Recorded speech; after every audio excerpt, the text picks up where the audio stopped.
ಪಾಪಿ ಪಾಕ್ಗೆ ಮುಟ್ಟಿ ನೋಡಿಕೊಳ್ಳುವಂತೆ ಅದರ ಕೃತ್ಯಕ್ಕೆ ತಕ್ಕ ಉತ್ತರ ನೀಡಿದ್ದರಿಂದ ಉಗ್ರರನ್ನ ಸಾಕುತ್ತಿರುವ ಪಾಕಿಸ್ತಾನ ಮಂಡಿಯೂರಿ ಭಾರತಕ್ಕೆ ಕದನ ವಿರಾಮಕ್ಕಾಗಿ ಬೇಡಿಕೊಂಡು ಕೆಲವೇ ಗಂಟೆಗಳಲ್ಲಿ ಕದನ ವಿರಾಮ ಉಲ್ಲಂಘನೆ ಮಾಡಿದೆ.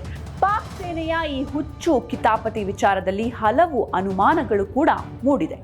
ಪಾಕಿಸ್ತಾನದಲ್ಲಿ ಸರ್ಕಾರಕ್ಕೂ ಸೇನೆಗೂ ಎಣ್ಣೆ ಸೀಗೆಕಾಯಿ ಸಂಬಂಧ.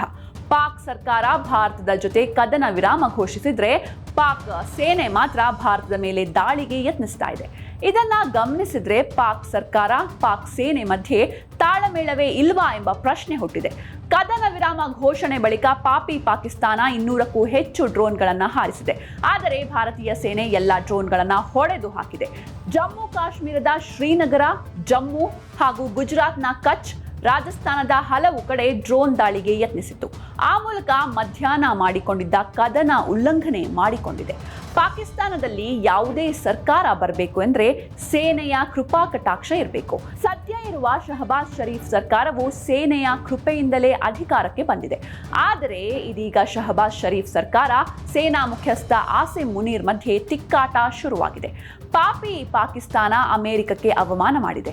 ಹೇಗೋ ಮಾಡಿ ಟ್ರಂಪ್ ಕಾಲು ಹಿಡಿದು ಪಾಕಿಸ್ತಾನ ಸರ್ಕಾರ ಭಾರತವನ್ನ ಕದನ ವಿರಾಮಕ್ಕೆ ಒಪ್ಪಿಸಿ ಬಂದಿತ್ತು. ಪಾಕಿಸ್ತಾನವನ್ನ ನಂಬಿ ಅಮೆರಿಕ ಅಧ್ಯಕ್ಷ ಟ್ರಂಪ್ ಟ್ವೀಟ್ ಮಾಡಿ ಕಾಮನ್ ಸೆನ್ಸ್ ಪಾಠ ಮಾಡಿದ್ರು. ಆದರೆ ಇದೀಗ ಪಾಕಿಸ್ತಾನ ತನ್ನ ನರಿ ಬುದ್ಧಿಯನ್ನ ಮತ್ತೆ ತೋರಿಸ್ತಾನೆ ಇದೆ.